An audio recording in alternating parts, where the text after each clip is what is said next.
There was a day that I became wealthy. I'll tell you the day, I know that day I was rich. I was broke, I was pissed, I was angry at everybody else but who? Myself. I had a friend that I loaned money to when I had barely enough and I knew he needed it, and I gave him $1,200, and I'm here not able to eat. I'm down to like $25, $26, and I'm saying to him, calling him, and he's not returning my call, and I just need some money, and he's ignoring me. I didn't ignore him then, so I'm pissed, I'm frustrated. In the midst of all this, I'm also pragmatic. I got 25 and change, call it $26.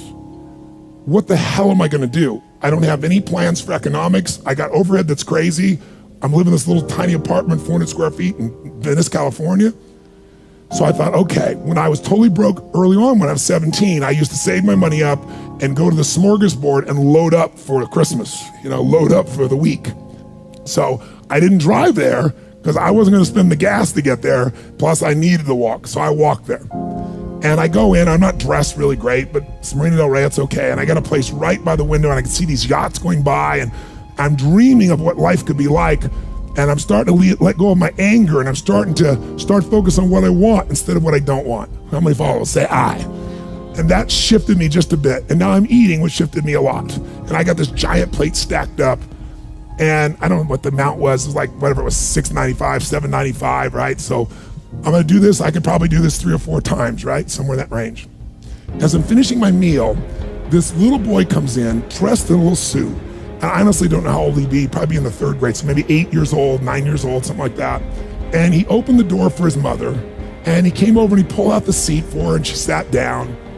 And she was a pretty lady, but as pretty as she was, I was totally obsessed by this boy. He had presence at 7 or 8 years old. And it moved me. I don't know why, it moved me. And I thought, this kid is like pure. I want him to always be this way. He's such a good kid, he's a giver. So I got up and I paid for the meal, and whatever it was, $6, $7. So now I've got whatever left, $17, $18, $19. And I walk up to this little boy and I said, excuse me. And I said, I just want to acknowledge you for being such an extraordinary gentleman. I said, I saw the way you treated your lady, how you opened the door, how you pulled the chair out. I said, that's class.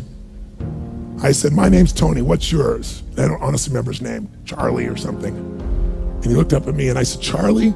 I said, that's amazing, taking your date out for a lunch like this. He goes, well, actually, she's my mom. And I said, that's even more cool. And he said, oh, but I'm not taking her lunch because I think he said he was 8. I said, oh, yes, you are. I had no plan for this. I just reached in my pocket, I took all the money I had left, $17, $18, $19, and I put it on the table. I said, you're taking her to lunch. He looked up at me and he goes, I can't take that. I said, sure you can. He said, why? Because I'm bigger than you are.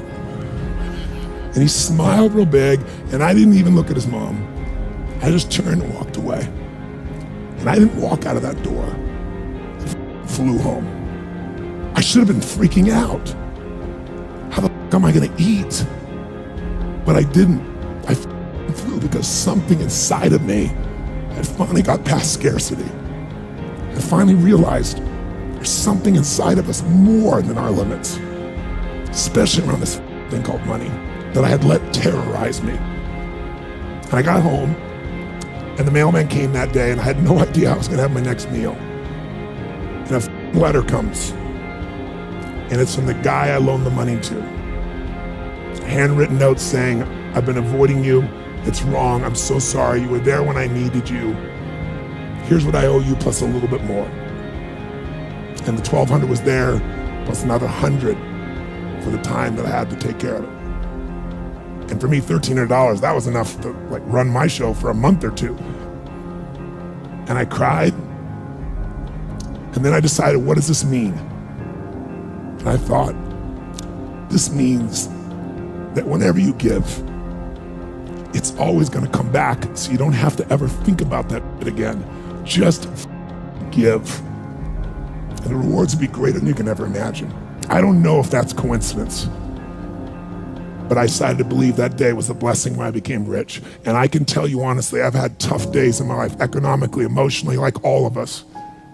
But I've never gone back to that Scarcity, I never will. The secret to living is giving. Do it when you don't have it, and I promise you, scarcity will leave your life.